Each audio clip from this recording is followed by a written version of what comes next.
Obviously, as of now, you don't know who you're playing. But That's why we shouldn't be doing it. how do you prepare? Is it just falling back on playing Rutgers twice, playing USC a few weeks Yeah, ago? obviously when you've played them, but we've obviously played our last two.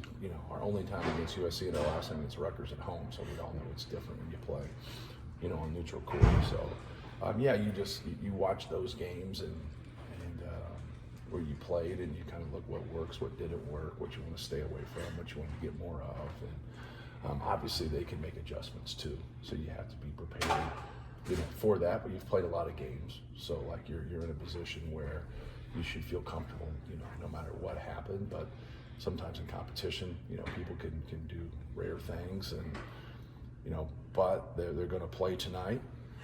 And a lot of people aren't going to play a game and get done and get back to the hotel at midnight and then switch everything that they're going to do. So, they'll be prepared for us and we'll be prepared for them. But this is kind of different nowadays because, for years and years and years, we've been going into this with a bunch of teams you've played every year, or you played twice during the season. Now you've got 3 teams that you have only been playing for a year. Plus, you've only played 3 teams twice. Right, yeah, but 2 of those teams could be our teams we play. So if you want to look at it with Michigan and Rutgers. So if you can win the first game and Rutgers is that game, we played them twice and we played Michigan twice. So it kind of falls back on what we've done. Obviously USC is a new team and a team we've only played 1 time. So there's not there, but we have played his team in Arkansas the year before in an exhibition. So I think you're familiar across the board. And then obviously you kind of look at the seeding if you can get past that. And you do the same thing. You kind of go to the games that you've played and get that figured out. But yeah, it's not your dad's Big Ten, right? It's not 10 teams and you're playing everybody twice, and you got a little bit more familiarity with everything. I don't think there's any advantage, disadvantage. It's just different and new, right? Regardless of that scout, what has been maybe the priority this week, just internally, what you guys wanted to accomplish? Your own Yes, same thing. Like you're trying to improve on the things that matter, the pillars of the game, taking care of the basketball, rebounding the basketball. I thought our shot selection was really, really good against Illinois. I thought we had great execution. We were just good. Obviously, a lot of people like to be good, but in that game, our inability to make some shots that were good shots. A lot of times the shots that you miss, you go back and you go, we just got to get a better shot than that. That wasn't the case. I thought out of the 49 shots that those 3 took, 47 of them were good. Fletch had a bad one in the paint. Brayton had a bad one to finish the first half. Outside of that, so how many times can you go in a game and say, your top 3 guys that score for you took 47 and 49 good shots? We just got to convert more. But once again, as a coach, I'll take that every day of the week. We got to be better at the end of a game defensively. We got to be better defensively, period. We're just allowing the ball in there way too much, and how we scheme and how we do things. If we put a lot of time into it, and we're negligent sometimes in areas that we're successful. I think that's the frustrating part for us as a group, is that we'll have success doing something and then we'll be absent-minded and we'll just give up a couple layups. And you gotta make them earn it. So when they make tough ones over you, you don't want anybody to score, but you can live with those. You just can't live with point-blank layups or missed box outs or not doing what you're supposed to do in ball screen defense, those type of things. And that's what inconsistent is. Inconsistent isn't bad. Bad means you just don't ever do it. Inconsistent means you're having some success and then you're not having success. And the factors are, in my opinion, isn't anything more than concentration. We got to do a better job of doing our job and just concentrating and then playing at a high tilt. Just competing and getting there. We're in spurts with that. This team has always been a team that is much better defensively when the ball's going in, right? They just feel better about themselves. We've got to find that at the end of a game and when the ball's not going in for us. We look sometimes at the result of the ball not going in like we're doing something bad, when in reality we're doing something great. Stay with it, keep getting good shots, but do your job on the defensive end, stay connected, and then just keep working. I did think that we really emphasized the rebounding piece of it. In Illinois, devoured Michigan on the glass, and I thought we did a good job there. But you can, as a coach, you can't emphasize the game in game 31, right? You can't emphasize the game. It's hey man, we've built habits up to this point. We got to really stick to our rules and stay with our habits and stay with that. But I thought our guys did a good job there. We just got to do a better job in all the other areas. This is the sort of team where single elimination life can bring out a higher level of focus defensively. I hope so. I think it's a great setup for us because there was a consequence to losing the Illinois game. Like you're a 6 seed instead of a 2 seed. Like you got to live with that consequence and go forward and be successful.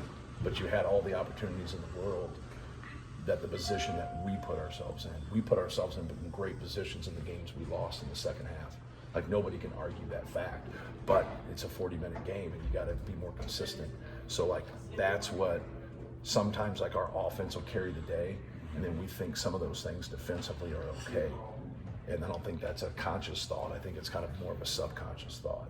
And I think that's important for us to understand. Like we got to be able to push through whether the ball's going in or not, and have some success on the defensive end. In terms of rest and rotations with 4 days in a row maybe played, do you have to ignore that and just take one game at a time? Yeah, you win the game in front of you. You think about it afterwards. You don't think about it during. And people are like, well, you got to like do some of these things. If you get up 30 points, that's easy to do, right? But if not, you just win the game in front of you, and that's what you have to kind of keep your focus. We've put ourselves in a good position here. Like I can't see us getting past a 6 seed in the NCAA tournament when in reality we probably wouldn't get past a 5 seed, right? If you crunch it, I don't see us there. I don't see us. I think the best if you win 4 games is possibly getting to a 3 seed, but I don't see it. We probably land at a 4 still. But you're going to be quality people there. It's going to be quality wins at the end where people don't get them. So, like, yeah, you can really help yourself. The thing that could get like really spun is that we can't go head to head with some of these people. We can play them in the second round, but there's a lot of people in our league at that 4 or 5. They're just hovering right there at that 4 or 5. So like they're going to have to let with the conferences having so many in the SEC and the Big 10, them colliding in the second round, but they're going to do their damnedest to avoid it. But it's going to happen. So be thankful, right? Because you won a game and you've gotten there. Like just keep putting yourself in that position and not worrying about it. So my point to that is you could do something really good and maybe not move anything because they're crunched with all those Big 10 teams right there, right? And you could do something poor and actually like looks like you improved because they're going to have to split that up to the best of their ability, which is going to be difficult for them. It seems like as open a Big Ten tournament it's ever been. Yeah, but I think it's that way all the time. I think how you feel going into it, you always say, this team's really playing well. I'm going to pick them to go in there. And then they get beat in the first round. You're like, well, this team here is just kind of lukewarm or whatever. And then they get the championship game. Like, you know what I mean? So, like, it depends. You got to win your first game. You got to get some momentum. You got to get feeling good about yourself and then get on the run. First program to have 3 Player of the Years in a row.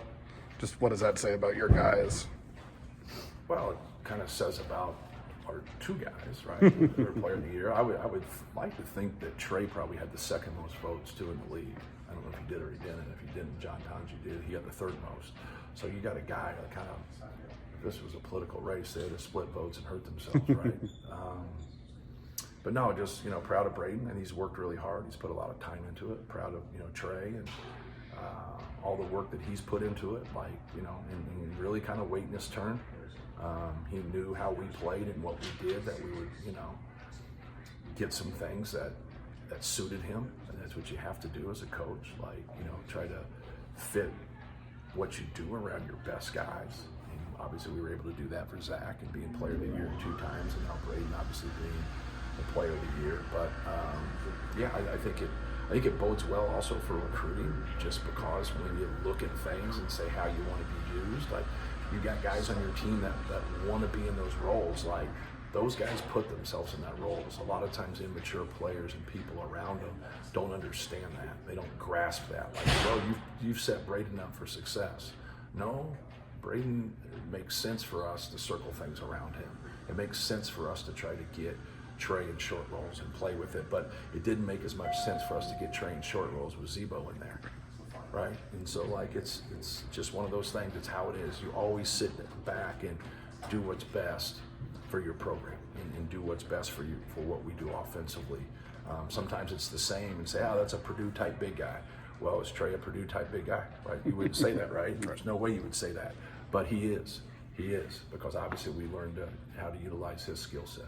Kind of off of that, you told us a couple of years ago on the back end of his career, Trey would be an all Big Ten player, but it only happens if he has the right mindset to being redshirted, to playing 12 to 15 minutes a night as Right. a redshirt freshman.